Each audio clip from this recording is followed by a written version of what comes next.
My name is Claire, and for as long as I can. Remember, I knew I was never the chosen child. I was born in Ashwood, a small town in Indiana. I have a twin sister named Madison, and if I was the shadow, she was the spotlight even on the day we were born. My mom would proudly laugh and say Madison cried first, so I knew she was the stronger one. That seemingly harmless sentence turned out to foreshadow a childhood drowned in coldness and neglect Lily had her own. Upstairs bedroom painted lavender with lace, trimmed curtains, a white wooden bed frame, and a closet always full of new dresses me. I slept in the basement every time I walked down the creaky wooden stairs. The hinges groaned like a reminder this wasn't a place for a child. It was a storage space made livable damp. Walls, low ceiling, the smell of dust, and cold air. That's where I grew up there. Wasn't a single family photo where I stood in the center on our 10th birthday. My parents threw a backyard party full of balloons and cake. For Madison, I stood by the fence with a paper plate eating the smallest slice of cake and heard someone ask my mom, what about that other girl? My mom just laughed. Oh, that's Claire. She's quiet, not into all this noise. No one ever asked what I liked at school. I studied hard and always ranked near the top. The first time I got a district math award, I rushed home and held it out to my dad. He glanced at it and nodded. Yeah, okay, but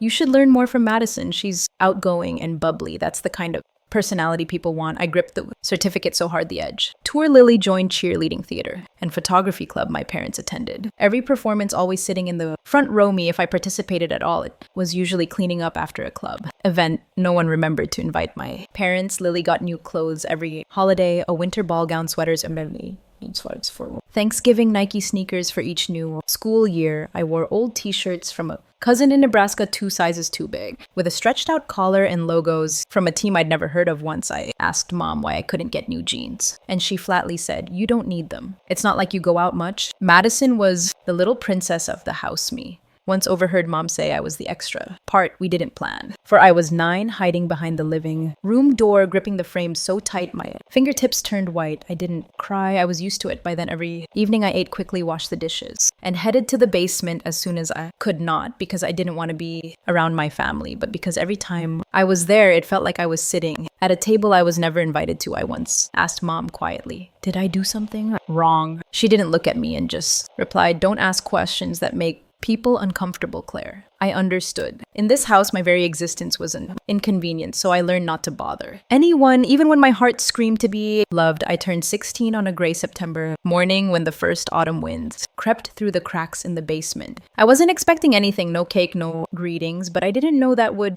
be the day I was pushed out of the home I had lived in for 16 years. I was folding my blanket after waking up when I heard hurried footsteps upstairs, then mom's voice calling out, "Claire, come up here." Her tone sounded cheerful, strange. I climbed the stairs just in time to see Madison holding her stomach spinning around the dining table, shouting, "A baby. It's really a baby." My parents stood beside her, glowing like they'd won the lottery. I stood at the doorway, confused, until my mom turned to me and nodded. "She's pregnant. We're going to be grandparents." I didn't know how to react. I glanced at Madison, my twin sister, only 16, now about to become a mother, then 3. Weeks later, it happened that night. I came home from my shift at the convenience store, still holding a cup of instant noodles, and saw mom sitting in the living room looking unusually serious. She patted the seat beside her. "Nora," she began, "we've talked it over with Madison's situation. We need to make room for the baby." I nodded slightly, unsure where this was going. She continued, "Your basement room isn't suitable. We'll move Madison and the baby down there. It's quiet and draft-free. You'll need to give up the upstairs bedroom." I froze. "But I'm already in the basement." "I mean," she said as if it were completely normal, "you'll have to move out. We need the whole house for Madison's new family novel." I let out a dry laugh, thinking she was joking, but her face was stone serious. "You're 16 now. It's time to learn independence. Lots of teens your age work and rent their own places. I believe you can do it." "I have nowhere to go," I whispered. "There's a tent in the shed." My dad chimed in from the kitchen. "We still have that camping tent from last year's trip." I didn't say anything else. I knew their minds were made up that night. I dragged my one suitcase out to the backyard and set up a tent on the dry grass. The ground was hard and cold dew seeped through the fabric. I curled up in my sleeping bag, holding it tight as if it could shield me from the biting autumn wind. From inside the tent, I could still hear Madison laughing. Through the open upstairs window, my parents fussed over her, took her to the doctor, decorated the nursery with pale yellow wallpaper and a shiny new crib, ate instant noodles, and studied by flashlight. I kept going to school, but I stopped bringing lunch. During break, I went to the library and used the microwave to heat up canned soup from the discount store at night I worked at.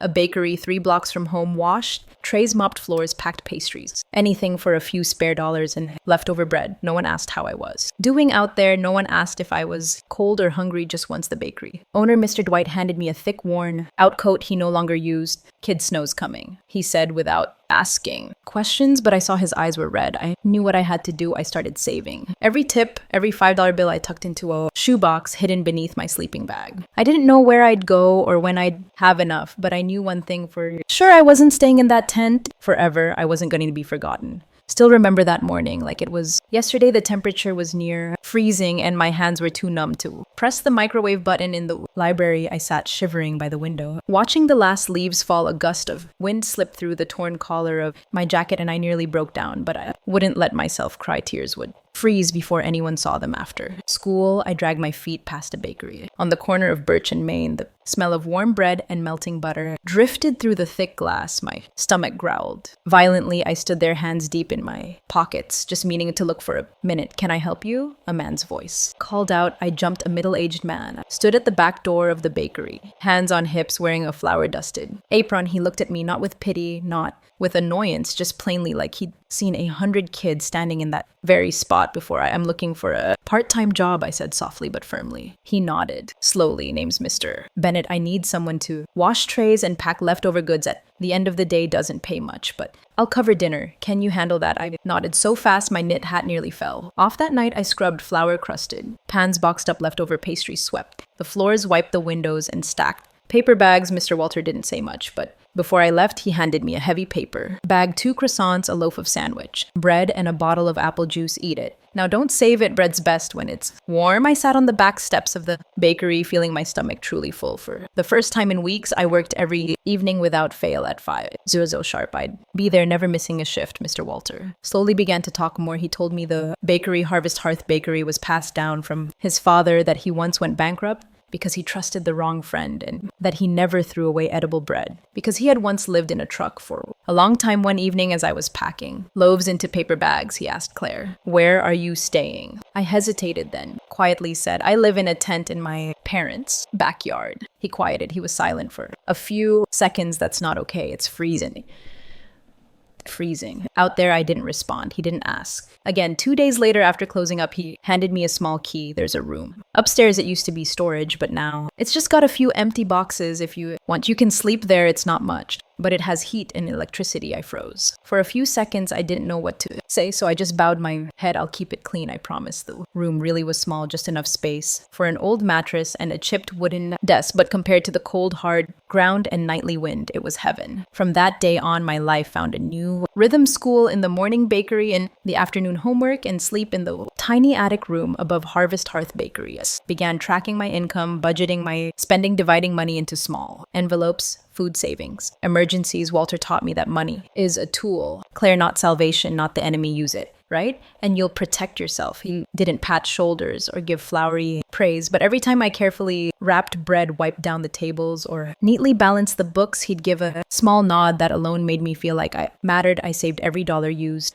Coupons, picked up day-old goods from the discount store on nights I still had energy. I shoveled snow for the nail salon nearby or helped stock shelves at the corner grocery. I was no longer the lost girl behind a house I was rewriting. My story, page by page, and I knew this, was just the first chapter. I bought my first house in the spring of my 21st year. It wasn't a grand home with a wide porch and white fence, or a rose garden like the ones I used to cut out from old magazines, but to me it was a dream come true, a single story. Brick house in the suburbs of Maple Hill, North Carolina, with 2 bedrooms, a small living room, and a front yard just big enough for pots of yellow chrysanthemums. I remember exactly how it felt to hold the keys for the first time. My hand trembled as I slid the key into the lock. The door creaked open, releasing the scent of old wood and sun-drenched dust. I stepped inside, overwhelmed by the strange blend of freedom and fear. No more pounding on the door from my mother. No more cold stares from my father. Madison's laughter echoing from across the hallway, just me in this quiet space. Everything I had now was the result of years of tireless work after high school. I took online classes at night while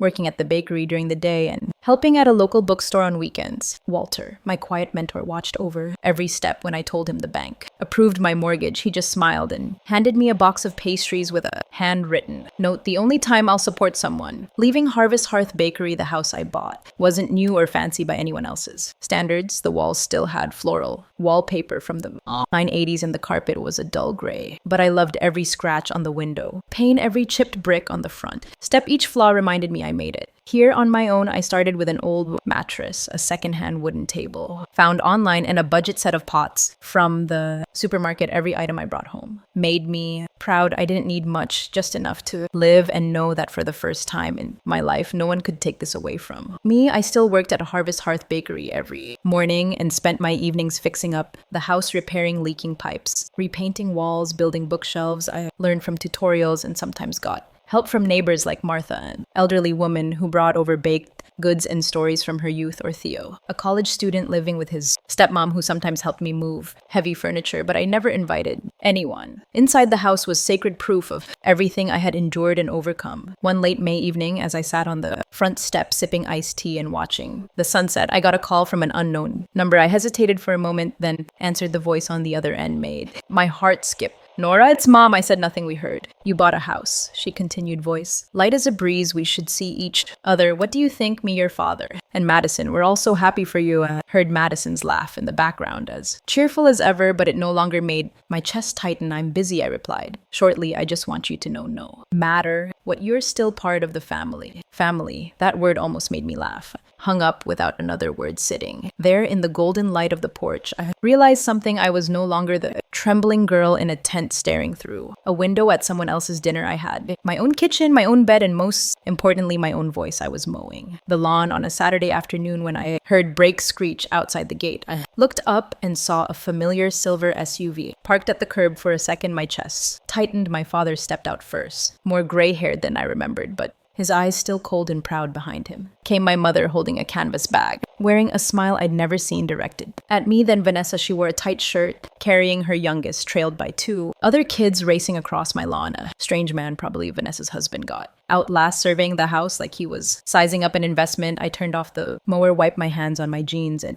watched them walk up. Laura, my mother, chirped. We dropped by out of the blue. "Hope you don't mind." I didn't respond. Looked at her, then at my father. We heard, "You have your own place now," Dad said. Arms crossed. "We're all proud. Our little girl's grown up." "What do you mean?" I asked. Calmly, "Lily's having a hard time," my mother said quickly. "Her place is too small and she's pregnant with her fourth. We lost our retirement checks and can't afford the old apartment, so we thought maybe it's time the family came together, lived under one roof, supported each other like a real family." I laughed, not loud, not bitter, just a dry little lad. "Together," I repeated. "The last time we were together, you threw me out to make space for Madison. I slept in a tent in the snow. You all had dinner and threw her a baby shower. That's a support. Don't dwell on the past." My mom snapped softly, trying to stay composed. "Every family makes mistakes, but now you have a house and stability. We just want to live with you and start over." "No," I said clearly. "I don't owe any of you, and this house isn't a hotel." Sarah stepped up, frowning. "Nora, that's selfish. I'm your sister. My kids need a stable home. Don't you care at all?" Looked her in the eye when I was 16 and shivering in that tent. "Did you ever ask if I was cold, hungry, or were you too busy showing off your new crib in what used to be my room?" Her husband chimed in. "Hey, no need to be harsh. We won't stay long. Just a few months." I turned to him, my voice icy. "Who are you?" "Ken, Vanessa's husband," he said, offering his hand. "I'm sure we can work something out."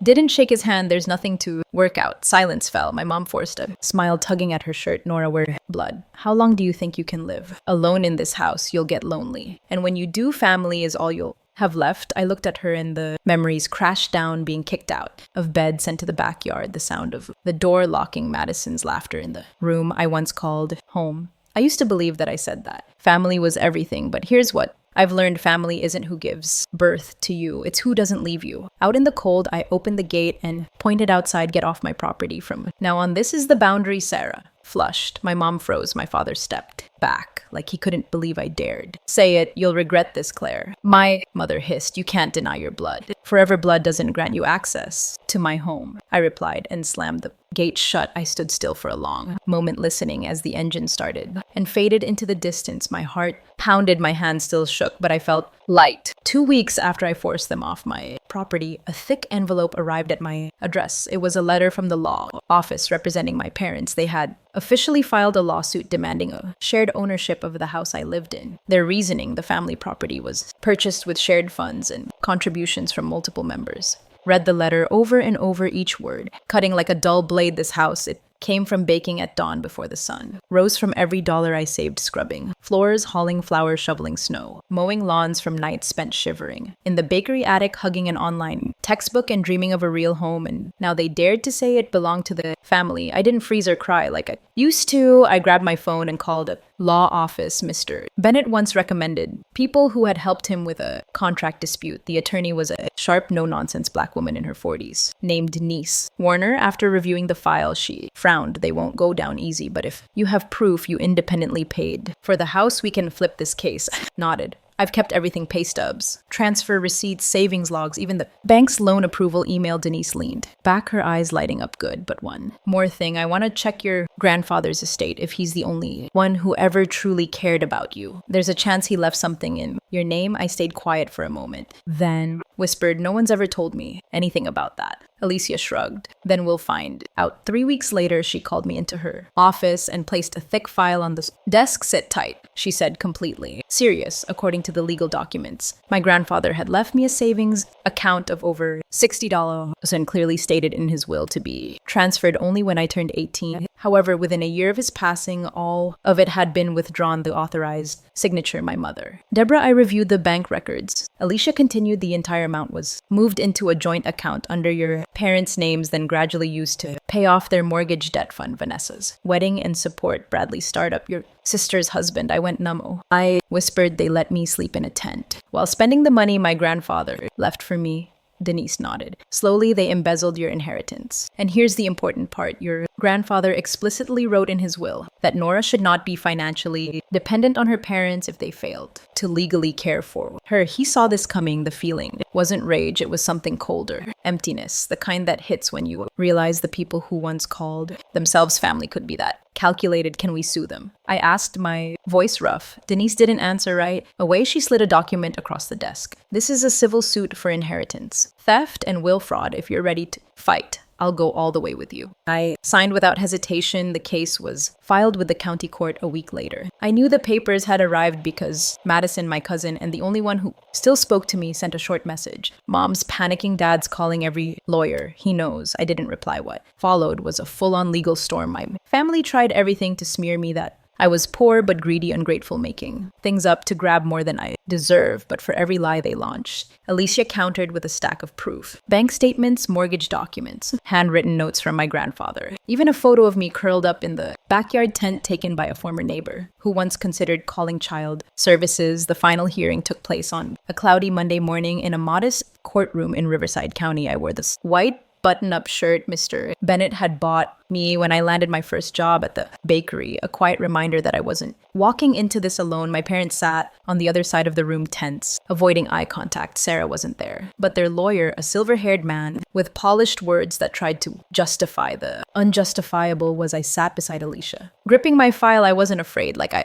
thought I'd be. I had survived winter in a tent, climbed from bakery floors to home ownership. No one here could shake me. Now, when the judge read the verdict, the room went still. Time seemed to freeze after a full review of the evidence, including the original will, financial transaction records, and related testimonies. The court orders the defendants, Mr. and Mrs. Patrick and Deborah Callahan, to repay the full inheritance amount of $63,000 to the plaintiff, along with $18,000 in damages. My father lowered his head. My mother opened her mouth as if to protest, but no words came. And from this point forward, the judge added the defendants have no legal claim to the plaintiff's current property. I didn't cry. I took a deep breath and let the cold courtroom air wash over every old wound outside. Alicia gave my shoulder a gentle tap. You did it. Claire, I nodded, smiling faintly, not because I won, but because for the first time in my life I felt free. In the days that followed, the calls poured in, some from Mom, a few from Vanessa, and most surprisingly, a short message from my father. Can we talk? I read it, then deleted it. No reply. I knew what talking with them meant. It was always a monologue where they were right and I was the problem. I no longer felt the need to apologize for existing. I no longer needed approval from people who never saw me as a daughter, a sister, even a person. I blocked all their numbers, changed my email, and for the first time I wrote a letter to myself.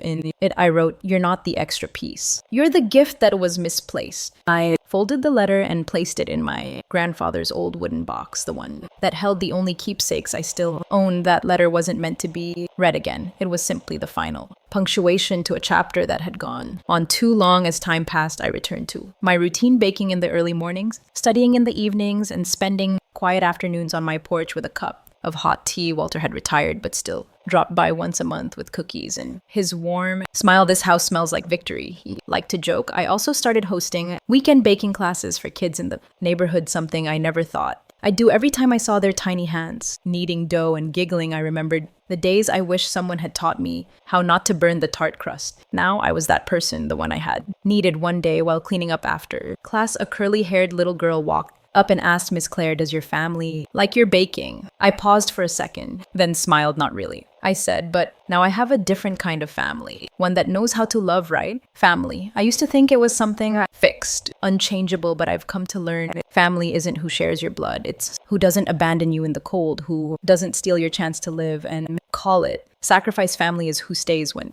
everyone else walks away, and now I am exactly where I'm meant to be in the end. I truly lived. My story isn't just about surviving abandonment. It's proof that pain isn't the ending. I learned to rise from nothing, build my life with my own hands, and redefine what family means. Blood doesn't guarantee love, and sometimes to live fully, you have to let go of the most toxic ties. I'm no longer the girl left behind. I'm the one writing a brand new chapter for herself. What do you think about Nora's decision? Would you have done the same in her place? Share your thoughts in the comments, and don't forget to follow the channel for more powerful real life stories about family and resilience.